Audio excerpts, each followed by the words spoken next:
નમસ્કાર દર્શક મિત્રો, સ્વાગત છે તમારું ગુજરાત ખબર ચેનલમાં। જાણીતા હવામાન નિષ્ણાત અંબાલાલ પટેલ અને અશોક પટેલ દ્વારા ગુજરાતના હવામાનને લઈને મોટી આગાહી કરવામાં આવી છે। ભર શિયાળે ગુજરાતના વાતાવરણમાં મોટા પલટાને લઈને અંબાલાલ પટેલ દ્વારા આગાહી કરવામાં આવી છે। કડકડતી ઠંડી તેમજ માવઠાને લઈને પણ માહિતી આપવામાં આવી છે। તો આ તમામ જાણકારી વિશે વિડીયોમાં આગળ વાત કરીશું, તો છેલ્લે સુધી જોતા રહેજો। તે પહેલાં તમે અમારી ચેનલમાં નવા છો તો ચેનલને સબસ્ક્રાઈબ કરી લેજો, જેથી મારા આવનારા તમામ વિડીયોની જાણકારી તમારા સુધી પહોંચી શકે।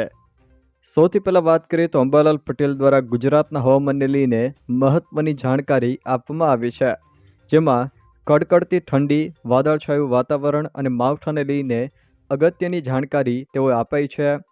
અંબાલાલ પટેલે આગાહી કરતાં જણાવ્યું છે કે હવે ધીમે ધીમે રાજ્યમાં ઠંડીનું પ્રમાણ વધશે। આજથી 31 ડિસેમ્બર દરમિયાન ઉત્તરી પર્વતીય પ્રદેશોમાં સખત ઠંડી પડશે। જમ્મુ કાશ્મીરના ભાગોમાં લઘુત્તમ તાપમાન માઇનસમાં જઈ શકે છે। અંબાલાલ પટેલના જણાવ્યા અનુસાર આ સમયમાં ઉત્તર ગુજરાતના ભાગોમાં સખત ઠંડી પડશે। મધ્ય ગુજરાત તથા સૌરાષ્ટ્રના રાજકોટ, કચ્છ અને અમરેલીમાં પણ ઠંડી વધશે। વલસાડના ભાગોમાં ઠંડી પડવાની શક્યતા પણ તેમણે વ્યક્ત કરી છે।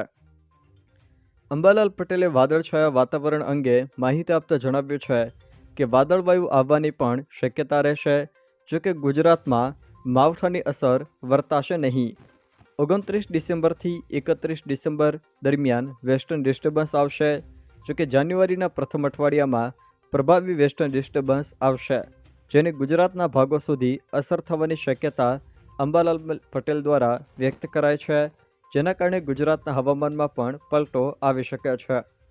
જોકે 11 જાન્યુઆરીથી ઠંડી વધવાની શક્યતા તેમણે વ્યક્ત કરી છે, તો 17 જાન્યુઆરી બાદ હાડ થીજવતી ઠંડી પડશે તેવું પણ તેમણે જણાવ્યું છે।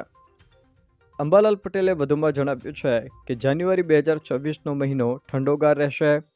ઉત્તરાયણ પર પવનની ગતિ ક્યાંક વધુ અને ક્યાંક અંશે સારી રહેવાની પણ શક્યતા છે।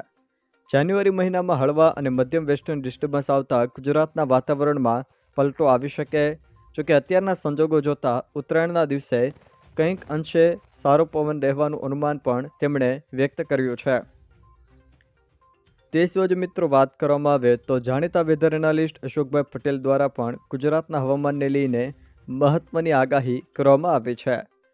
અશોકભાઈ પટેલે આગાહી કરતાં જણાવ્યું છે કે હાલ ગુજરાતમાં 31 ડિસેમ્બર સુધી કડકડતી ઠંડી નહીં પડે, નોર્મલ ઠંડી જ અનુભવાશે। દિવસનું તાપમાન ઓછું રહે છે એટલે ઠંડીનો અહેસાસ થતો નથી। જોકે અશોકભાઈ પટેલે આગાહી કરતાં જણાવ્યું છે કે તારીખ 24થી 31 ડિસેમ્બર દરમિયાન ન્યૂનતમ તાપમાનમાં 1થી લઈને 3 ડિગ્રીનો ઘટાડો થશે। ન્યૂનતમ નોર્મલ તાપમાન મોટાભાગના વિસ્તારોમાં 13થી લઈને 13.5 ડિગ્રી અને કચ્છ તેમજ ઉત્તર ગુજરાતમાં 11.5 ડિગ્રીથી 12.5 ડિગ્રી ગણાય તેવું પણ તેમણે જણાવ્યું છે। જો દર્શક મિત્રો આ વિડીયો તમને પસંદ આવ્યો હોય તો વિડીયોને લાઇક કરો, તમારા મિત્રો સાથે શેર કરો, અને જો તમે અમારી ચેનલમાં નવા હોવ તો ચેનલને સબસ્ક્રાઈબ જરૂર કરજો, જેથી અમારા આવનારા તમામ વિડીયોની જાણકારી તમારા સુધી પહોંચી શકે।